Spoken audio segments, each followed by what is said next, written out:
What's up, everybody? Eric here. Excited. Got a special guest today, founder and CEO of Olo, Noah Glass. How you doing today, Noah? Eric, I'm doing well. Thank you so much for having me, and thank you for following us, as I know you have for at least the past year and a half. It's great to know that there are people out there who are rooting for us and following our story. Absolutely. Really excited. I'll get to my background here a little bit to kind of help fill that in of why I'm excited about this opportunity with your company. For those who are not familiar with you and Olo in the background, do you mind giving us just a quick high-level overview, introduction to yourself and your company? Yeah, I think that there are a lot of folks who aren't familiar with Olo, and there are some folks who think that they're familiar with Olo, but probably lump us in with other food delivery companies and think that that's all that we do. If you're a restaurant, you absolutely know Olo, and you know Olo as the commerce platform that is helping to drive the digital transformation of the $1 trillion restaurant industry. And we've been doing that for 17 years now. That said, we're just getting started. We believe that we have 100x profitable revenue growth opportunity ahead of us. And at the core, what we're doing is we're helping restaurants to create their direct-to-consumer digital channels so that guests can order and pay for takeout, for delivery, now also for on-premise and drive-through as well. And then we're now offering a payment solution called Olo Pay, and something that I'm very excited about introducing, something that we talked about a lot as, coming soon on our roadshow, our IPO roadshow in early 2021, and then now have out there in general availability, and we're starting to see some great results for it. So really helping restaurants in every aspect of their digital transformation, and now doing that across 600 restaurant brands, 82,000 individual restaurant locations, and we have 85 million consumers who used Olo to order and pay at their favorite restaurants last year alone. It's really impressive, the scale. And you mentioned that I've been following Olo for a while. So I'm an investor. Our community has several members that are, investors of Olo. And my background, not to bore you to death or anything, I think it's interesting, right? So I worked in restaurant as a really young age. So even before high school, but in high school, I worked at Hardee's, fast food. I think that's even a customer of yours. And in college, I worked at a Perkins. I was a server, worked my way up to assistant manager. So I was playing college sports and still working, what have you. I graduated my bachelor's degree with international business major, and it was right after 9/11 happened. So we had kind of recession, dot-com bubble, really tough, economy. And there wasn't a lot of work, but I had good experience in restaurant. And so I ended up working as an assistant manager of a famous Dave's barbecue. And long story short, I pivoted into real estate and mortgage for about 10 years. My wife and I right now are co-owners of a couple of restaurants. So we're shareholders in private restaurant. And I actually worked in software. In 2008, I left real estate and went to Oracle.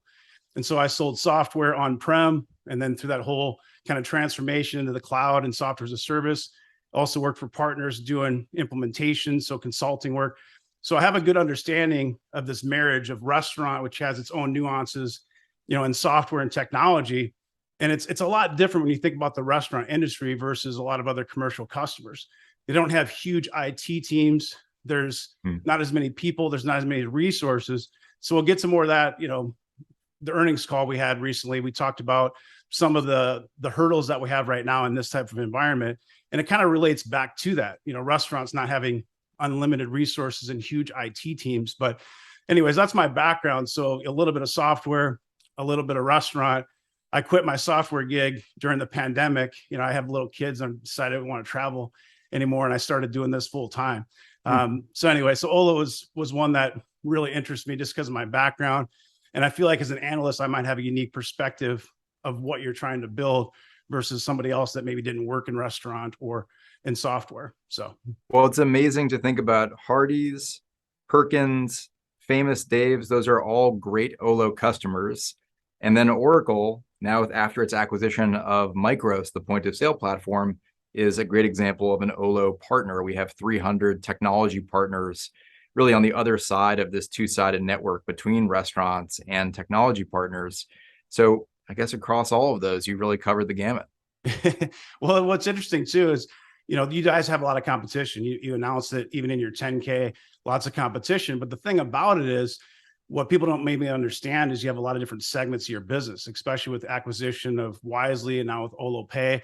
And so you might have competition in one or two of these niches, but when you look at the breadth of what you guys cover, you can be that one throat to choke, like we say in software, one trusted advisor that can do all those different things, because it's much harder for smaller teams to have 20 different software vendors. And I think that's what makes you guys unique, is you can cover the entire gamut, from soup to nuts, so to speak, right? That's right. Yeah, we've really expanded the number of software modules that Olo offers directly to its customers since our IPO. Part of that, as you mentioned, is through the acquisition of Wisely. We have two different suites of software: front of house technology to do wait list and reservations and table management, and then also guest engagement to do things like the guest data platform specifically built for this vertical, the restaurant industry, and to do things like marketing automation and sentiment, and really kind of measuring third-party reviews that restaurants receive and pulling that all together back into the guest data platform. Those are two great examples of acquired capabilities. And then we've built up additional capabilities in-house, and Olo Pay is probably the foremost example of something that wasn't on the truck at the time of the IPO, now is on the truck. And we've gone even further with Olo Pay into this idea that we call borderless. And borderless is something that I'm extremely excited about, because for the first time, we're kind of surfacing Olo as the conduit that connects those 82,000 restaurants on one side and the 85 million guests on the other, making it so that one guest has to create one account and they can use that across the entire platform of those restaurants that are subscribed to Olo Pay and borderless. They don't have to remember their account. They don't have to create a new account. They have to remember email address and password. They can have that express checkout experience everywhere, and the brand can understand that guest better and ultimately serve them better. And as we like to say, make every guest feel like a regular, really deliver personalized experiences to that guest based on knowing who they are and what they like. Yeah, absolutely. And Wisely, for those watching that aren't familiar, you acquired Wisely, I believe, November of 2021. So it's less than a year old. How is that implementation with the team going in? How is like the culture and just everything with that acquisition? How is that working out so far? Yeah, it's going really well, on target for what we thought it would do this year from a revenue perspective. I think really inspiring for our restaurant customers. It was a big feature at our customer event Beyond 4 that we held in April of this year.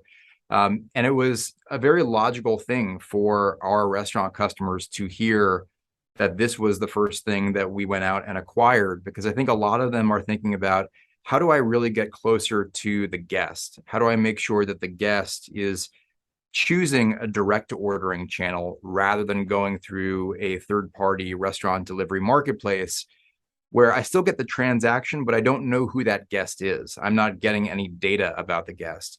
Restaurant brands want to know who that guest is so that they can better serve them, and really so they can inform every facet of the restaurant enterprise. And I think that was one of the things that my eyes were opened about the Wisely solution and what kind of the true north metric of guest lifetime value meant for restaurants. It's not just a marketing thing, as Mike Vichik, who is the co-founder and CEO of Wisely and is now our GM of guest engagement at Olo, likes to say. It's an everything thing. If you know guest lifetime value, if you can identify those high lifetime value guests, you can then see what servers correlate to those high lifetime value guests, what food products on your menu correlate to those high lifetime value guests. You can then plot out where is your next site that you're going to launch your next store based on proximity to high lifetime value guest lookalikes. So it really informs every element of the restaurant enterprise, and to us felt like the logical next move for us to say, you know us as the digital commerce platform. Now we're going to help to use that and leverage that to make you smarter as a restaurant enterprise and better serve your guests, which is just such a high priority for restaurants these days. So in the most simplistic terms, Wisely is kind of like a customer relationship management CRM designed for restaurant, kind of on steroids. Is that an accurate description, or how would you describe it? It's a combination of that, a CRM and a customer data platform, which is then taking that information that resides in the CRM and pushing it to other sources. So we talk about it not as a customer data platform, a CDP, which I think is in vogue for horizontal software, because this is restaurant oriented and restaurants think about guests and hospitality, we call it a GDP, or a guest data platform. And I think that vertical focus of understanding the integrations that matter for this industry, and also understanding the guest journeys in this industry and how a guest engages with a restaurant and what those different dots are that we can then connect into a guest data platform, is really what sets Wisely apart from all the other customer data platforms that are broad and horizontal out there. Makes sense. So with Olo Pay, that's another exciting new opportunity. I think there's a lot of TAM.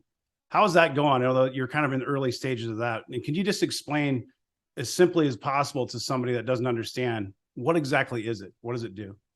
Yeah, so Olo Pay at its core is about embedding our payment processing within the commerce platform itself. So the status quo before Olo Pay was that Olo served as a credit card gateway and plugged into whatever credit card processor was being used for in-restaurant transactions at the store. And there were a number of issues with that. One of them is that franchisees typically go out and pick whatever credit card processor they want to use. And so for the guest experience, it's very hard to make that uniform across the brand, because I might go to store A, they use one credit card processor, but store B uses a different credit card processor. And so I can't do things like keep a credit card on file within the app or the online ordering website. So I constantly have to re-enter my credit card each time. Any friction like that introduces a drag on conversion. And so fewer of the baskets that get created actually convert into transactions. And that's a loss for the guest, and it's a loss for the operator as well, because could have been a sale that didn't happen because of that friction. So one of the things that is, I think, really exciting about Olo Pay is it creates a uniform experience across the digital ordering application, whether it's the mobile app, whether it's the web, mobile web. The guest is creating an account once, they have their card details on file. If they're using a credit card, they can use Apple Pay, they can use Google Pay, but they can have the same checkout experience at every restaurant within the same brand. There are other benefits that come along with this. There's better fraud prevention. There's better basket conversion. There's less management of two separate platforms, the ordering platform and the payment platform. They're now one thing managed within the Olo dashboard to make the operator's life easier, and makes it easier to do things like make adjustments or do refunds or contest chargebacks if chargebacks occur. But it's very similar to the analogy we like to draw is what Shopify did in launching Shop Pay, embedding payments within the commerce platform and leading to a higher basket conversion rate and a better operator experience at the same time. Now, it sounds, when I articulate it like that, like this was some revenue generating idea hatched at Olo. In fact, it was really something that we were pulled into by restaurant operators and restaurant brands saying, the current way that we're doing payment processing is suboptimal. We need something better. Our guests need something better. Could Olo do something about this? And as a result, Olo Pay is our answer to that call, built on top of the Stripe platform. And we're very proud of that affiliation. And we really believe it's a world-class payments offering. It happens to also have a dramatic impact on the revenue that Olo generates on a per order basis. So on a per order basis, when we're serving as order processor and payment processor, we're generating 4 times the revenue on a per order basis. This is not saying we're adding costs to the operator. We're probably removing more costs than that in replacing the legacy payment processor and their fees on that transaction with Olo Pay serving as the processor. Being ROI positive is something that we always want to be when we introduce new solutions like this, and have that benefit of a better guest experience, a better operator experience, and the win for Olo in that we become even more mission critical and generate meaningful new revenue as the payment processor and the order processor. That makes sense. It's a good answer. So while we're kind of on the modules, I think it makes sense because a lot of people don't understand all the different segments. So this is good for someone trying to learn about Olo. Rails is something that's going to come up a lot. Can you explain that in the most simple terms possible, what Rails is? Yeah, Rails is a reaction to the way that things used to be, where a restaurant that you walked into would have a different tablet for every marketplace that they did business with. And we lovingly refer to that as tablet hell. Somebody has to watch the tablets and rekey those orders into the point of sale and then update all the menus anytime that a price changes. What we did with Rails was to say, we already have all the menu content and pricing content. Let us syndicate that out to the marketplaces so you can manage it in one place. You can do things like markups if you wish to have a higher price on the marketplaces than you do for your direct offering. And then when orders originate from those marketplaces, those will all flow through Olo as the sole conduit into the point of sale system. So it really simplifies operations. It keeps menus and pricing accurate everywhere, not just on a brand's own direct channels. And it also fundamentally puts the brand in control. Now they control that one pipe into the kitchen.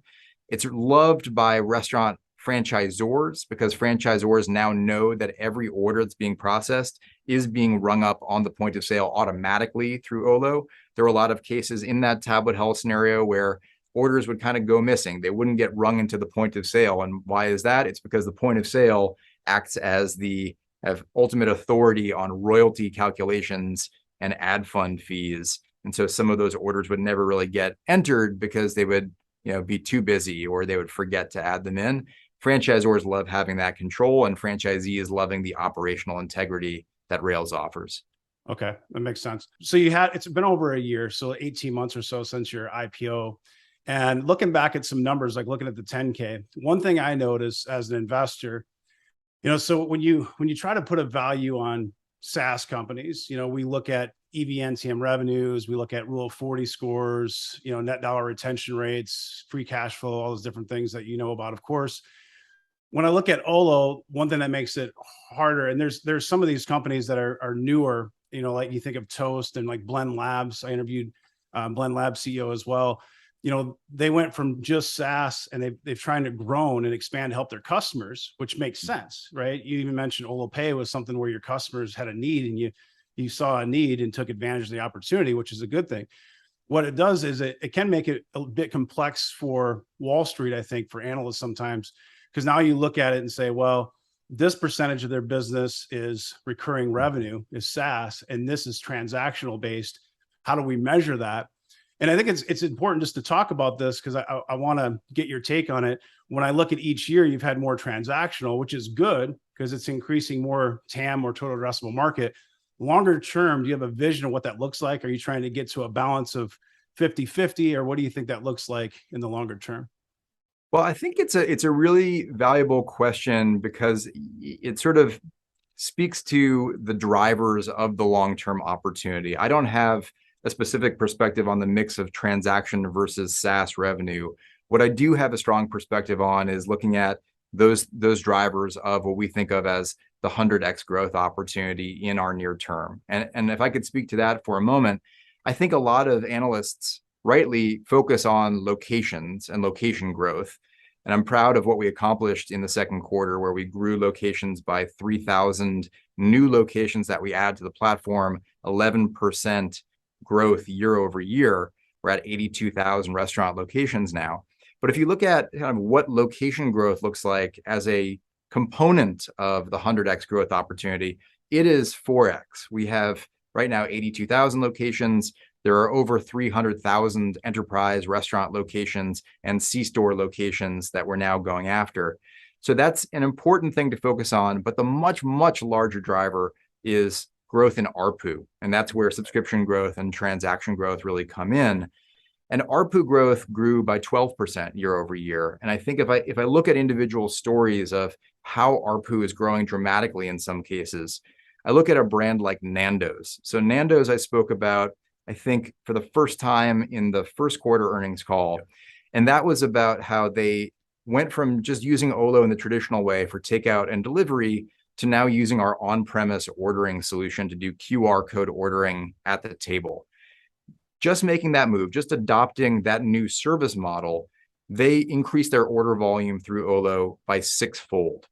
And then this last quarter, we talked about how Nando's added Olo Pay. And Olo Pay, for every order, helps us to generate 4 times the revenue per order. So combining those two things, we've seen a 24x increase in Nando's revenue per location since walking into the year. And I think that is a really good illustration of just how much ARPU growth there is for us as we become more mission critical by touching every order, not just those that are off premise, and monetizing it as the order processor and the payment processor.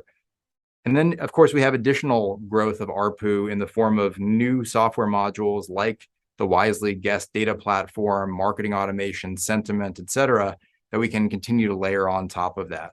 But I think that is a really good story that shows you just how much growth there is in the existing restaurant customer base that we have today. That's really good. So the 100x opportunity, you hear that a lot. Heard on the earnings call, you mentioned a couple of times. Can you share more what you mean by that when you say 100x, just for the viewer that might not understand what you're referring to there?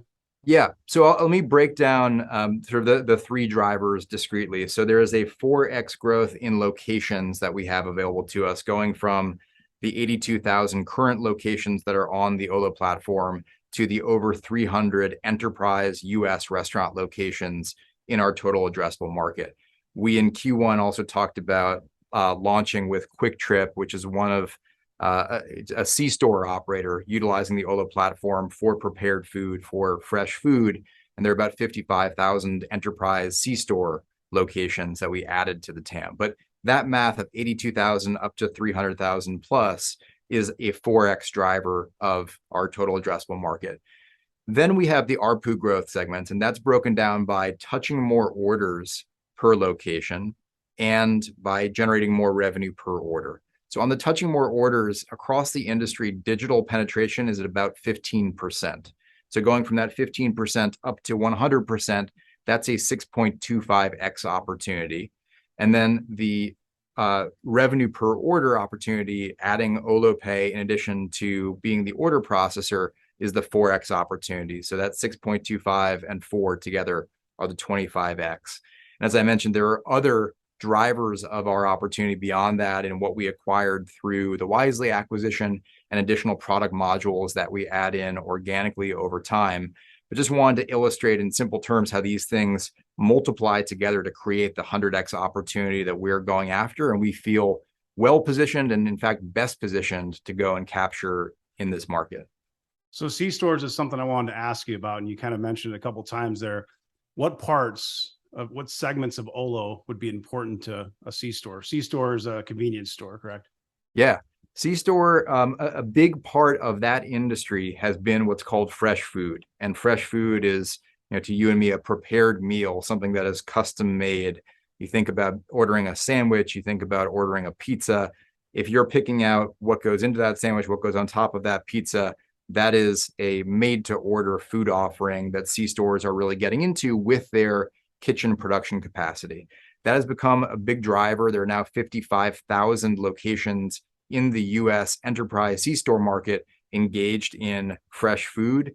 And so helping those C-stores utilize the Olo platform in the same way that restaurants would, so they can take orders through their own app, their own website, take the order, prepare the order, have it ready and waiting when a guest arrives, or have a third party come and collect the order and deliver it to the guest, utilizing our dispatch delivery as a service platform. I think that's something that's also very appealing to C-stores. In addition, virtual brands are very appealing to C-stores when they know that they can create a brand that lives in the digital world, doesn't actually exist at their C-store, but they can offer their food with a virtual brand through digital only and for delivery only, and they can build their business in that way. That's become very popular. Started really before COVID, but really caught fire during COVID and has remained durable as you see so many guests that want to order food through digital for delivery.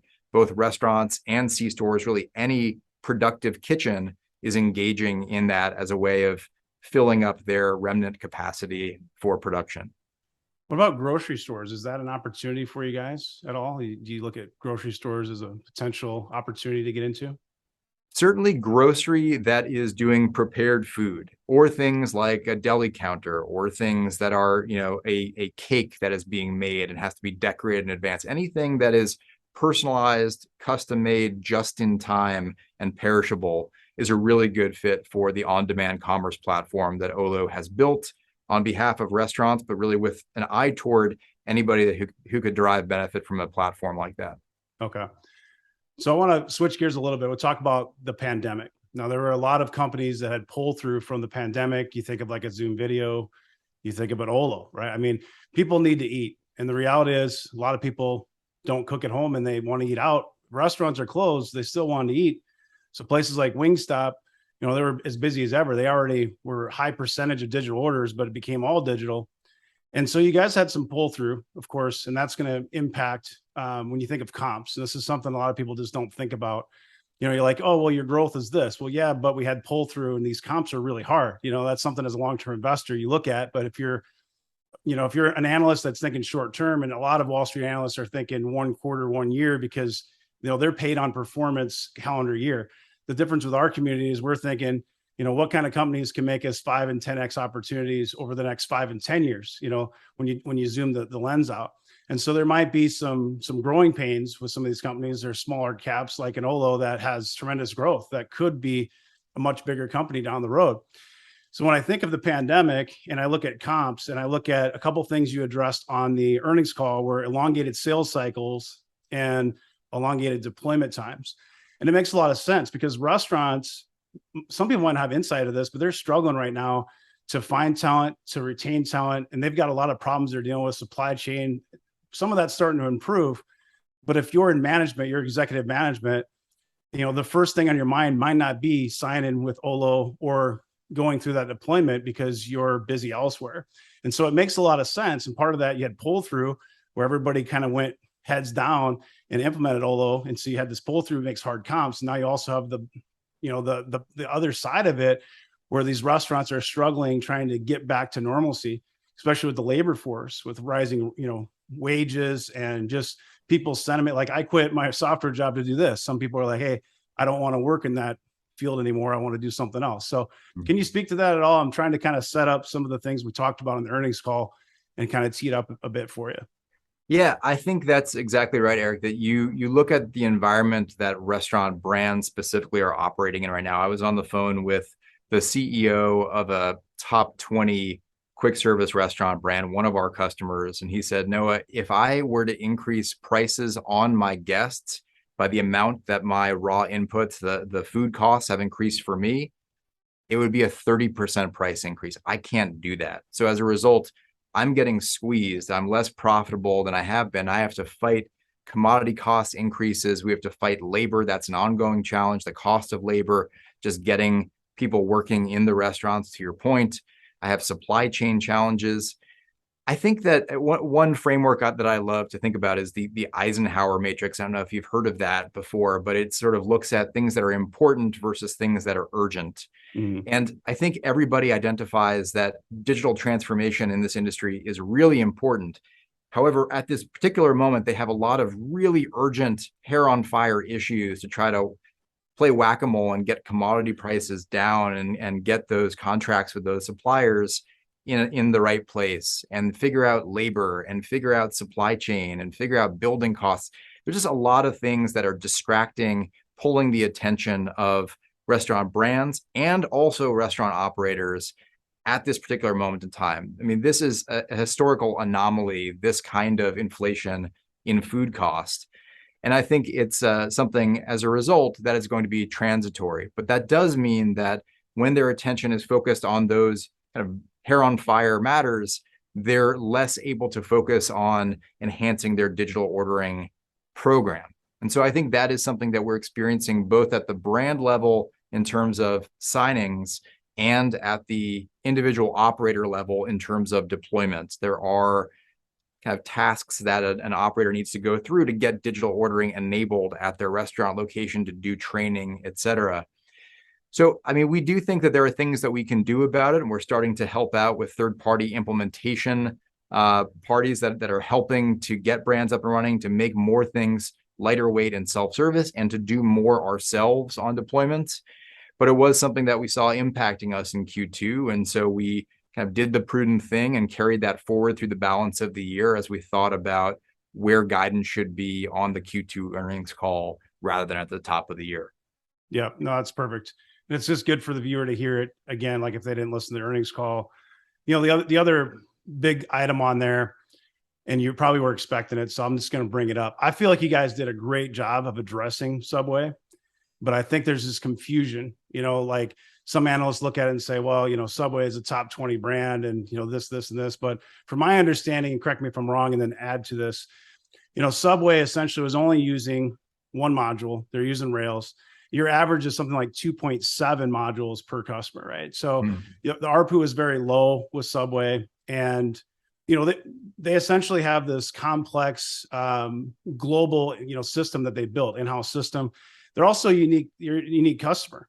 They're unique because you think of quick serve restaurants usually have drive-throughs, and some Subways have drive-throughs, but for the most part, they don't. And so they're kind of unique in their own way. They're a very established company, very old. They have their own kind of systems and things. And so they're going to bring that in-house.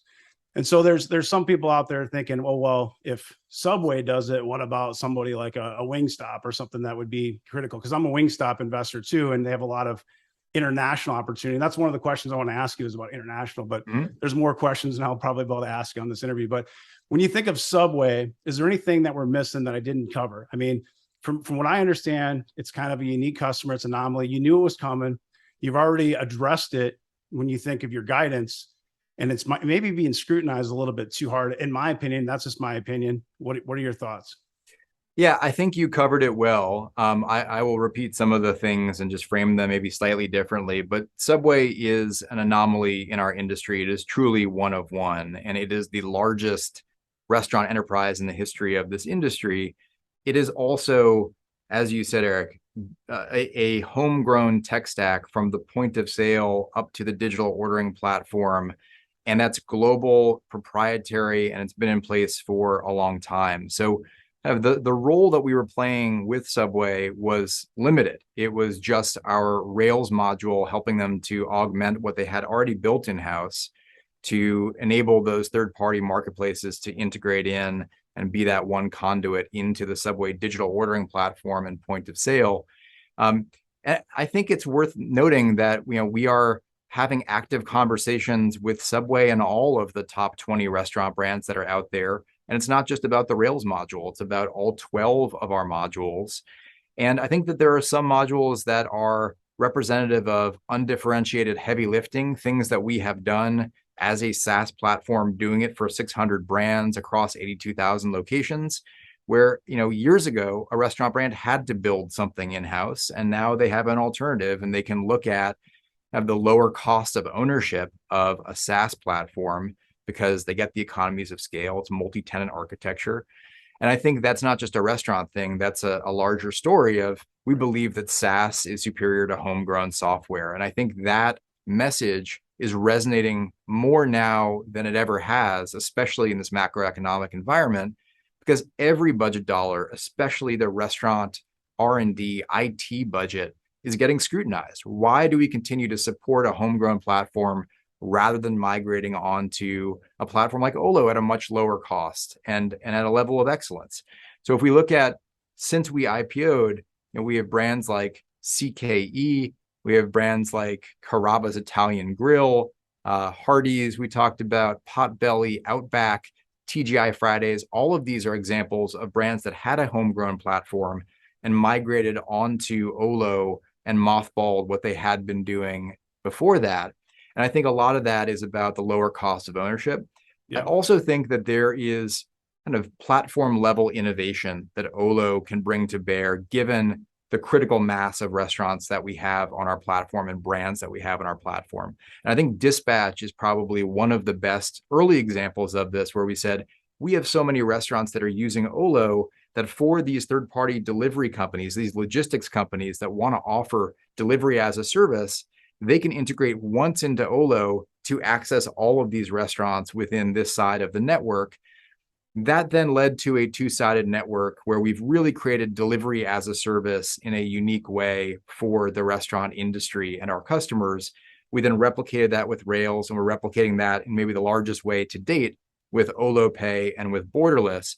I think those are examples of things that no restaurant brand, regardless of their scale, could do themselves. It has to be done by a platform, which is a natural convener of many restaurants into that one platform, and can then use them as one side of a two-sided network. And that's something that really inspires us. And I think it's something that really resonates with even the largest restaurant brands out there, that there are areas of innovation, things that they can do with Olo that they could not do on their own. And so we have a great audience and a great dialogue going on at that level with those really mega enterprise restaurant brands. Yeah, I mean, of course, there's tons of benefits. You think of the difference of CapEx and OpEx. You've got not having as many people, IT staff that are expensive, especially now. It's just more and more expensive to have programmers and database engineers. And you can go on and on and on with the scale too. And it's just like with Oracle, like once they build a module for a certain industry, like transportation, they can rinse and repeat and constantly improve it. And they can generally update that if there's new regulatory compliance issues or whatever it might be, taxes, things like that. A SaaS company is going to be able to scale that quicker. They're going to be more agile and be able to get that, delivered faster than building on your own a lot of times. But with that said, every industry is going to have kind of that one client or a handful of clients that are going to be unique, whether it's in hospital, whether it's in any different sector, that will want an on-prem system or they want a hybrid system where they're not full cloud. But the majority of people out there are going to understand the benefits of cloud and, like you said, digital transformation, that's the future, especially because of COVID. People realize you need to be able to work from anywhere. So if you're an executive, you want to be able to get your analytics, your dashboards from anywhere, even if you're on vacation or if you're stuck at home or, whatever it is. So I think I get it, like with the whole Subway thing, but I know there are some concerns. Obviously, every question I think on the call, it seemed like half the questions were related to that one. And I wanted to at least get that elephant out of the room and talk about it. So I appreciate you adding some clarity to that one for us. Switching gears, and I know we're running out of time. I could spend all day talking to you probably, and you got other things to do. You're an important guy, but Diego, your new Chief Revenue Officer, can you give me some background on Diego and how do you think he's a good fit? Maybe his background, what he can bring to the table? Yeah, we're really thrilled to have Diego on board. He started on July 5th, so a fresh start in Q3. And we're really excited as we have a more kind of complex set of product capabilities that we're selling into the restaurants that we serve, to have somebody who have done this stage of the journey before, most recently at LiveRamp, which is a great company, also enterprise SaaS company. And in Diego's role, leading the go-to-market team there as their Chief Revenue Officer, really helped to scale the company up to the next level of growth. And I think importantly, what he was selling, being in the form of a data product, is really important as we think about things like Wisely and guest engagement and the guest data platform. We think about things like Olo Pay. The underlying currency is data, guest data, and understanding your guest better and understanding what that can enable you to do. And so having that expertise, I think, is going to also be really valuable for us as we really reorient our go-to-market team to be focused on not just location growth and building the network, but going deeper with restaurants and selling more product modules into them and helping them on a restaurant brand by restaurant brand basis make that digital transformation and become the best of the best at digital in a win for their guests and for their operators. Yeah, every time I talk about SaaS, the community, I would say, you have to have a great product, of course, but a sales team is going to make the difference a lot of times. You think of the heavy hitters, it's important to have a good sales team. So bringing in a Chief Revenue Officer, to me, that's really exciting. Maybe not everybody can see that. And it takes time, it takes time to ramp the person up and the vision of the sales team that person wants to develop and to bake out. But again, I'm thinking 2030, as a shareholder, what does it look like for the company and how can this, so with that said, just really quick, and we'll start wrapping it up, but how many, have you hired any new salespeople? Are you adding headcount in that space, or what does that look like? Yeah, we have grown our sales team and we have really oriented our sales team around those drivers of the business: location growth in ARPU in the form of product modules that help us to touch more orders, and then Olo Pay as another big driver of our revenue growth. And I think that has come with bringing a lot of new people into the company on the go-to-market team, both from a sales and a deployment standpoint. And we're thrilled for Diego to be at the helm and leading that effort going forward. Now, you live in New York, correct? I do. I want to tell the story. Correct me if I'm wrong. I want to have you tell the story, but I read something somewhere, maybe in the shareholder letter, that the idea for Olo, you went to the same coffee shop and it was maybe 2003. Olo's been around for a long time, for those that you don't know, 2005, and the name was changed. But you've been CEO for, I think, 17 years, Olo or something. But the idea you had is you always ordered the same coffee from the same place in New York. And you're like, wouldn't it be cool if they just have it ready so I don't have to wait? Can you share with the audience what that experience was? Because I think you were going to go to Harvard and decided to start Olo instead, which is a cool story. That's right. So I first moved to New York City in 2003, and I had a deferred admission to Harvard Business School, but I was working for an organization called Endeavor based here in New York City. And I was kind of one of these IT nerds. I was carrying around a Palm Pilot, and it was a very uncool thing to have. Not many people had it. I certainly didn't need to have it, but I became absolutely fascinated with this device and the idea that I could have kind of a supercomputer on my person at all times that would know who I was, where I was, what was around me. And that then led to this idea of, wouldn't it be cool if I could use a device like this to order ahead, pay ahead, and I wouldn't have to go and wait in a long line at the coffee shop. The coffee would be ready for me. It would be ready and fresh. It would be on demand. And that sort of sat in the back of my head for a while. Endeavor then stationed me in Johannesburg, South Africa. I was there throughout 2004, helping to launch their operations there and working with high growth entrepreneurs. That's what Endeavor's core business is. And I met some engineers that were building mobile software applications, what we would now call apps. But at the time, it was on Windows Mobile and Nokia Symbian as the operating system in the programming language. And I just asked, like, hey, do you know anybody who could help me to build a prototype that would let me order from a device like this and have it hit a restaurant system, point of sale system or computer, whatever it is? Built a prototype over the course of 2004. And then in 2005, showed it to an investor named David Frankel, longstanding board member at Olo, still on my board today. And he said, look, if you have the confidence to quit your job, withdraw from Harvard Business School and tell them you're not coming, basically burn the boats and make this your only path forward, right, I'll write the first check to make this happen. Nice. And David has been a mentor and friend, and I am incredibly grateful that he put me to that test. Well, first, that he fueled the growth of the company in those early days and beyond, but that he put me to that test and said, do you have the conviction to make this your only path forward and forego Harvard Business School and forego your career at Endeavor? And I'm thrilled that he did that. Reminds me of Shark Tank when Mr. Wonderful's telling like 14-year-old kids to drop out of school if they want to chase their dreams. I don't know if you ever watched Shark Tank, but so you're not from New York, but you moved there in 2003. So where did you grow up? I grew up outside of Boston in Newton, Massachusetts. And like you, grew up working in the restaurant industry. I think the most formative experience for what I'm doing now, when I was 17 years old, I got to work as a pizza delivery driver. And if you look at my Twitter profile, you'll see the image of me as a 17-year-old standing in front of my 1985 blue Honda Accord, real set of wheels, with the Pizza Man magnet sign on top, delivering pizza. And it was a great kind of baptism in the restaurant industry and understanding how restaurant operations work and how there were opportunities to improve them and how technology could play a real role in doing that.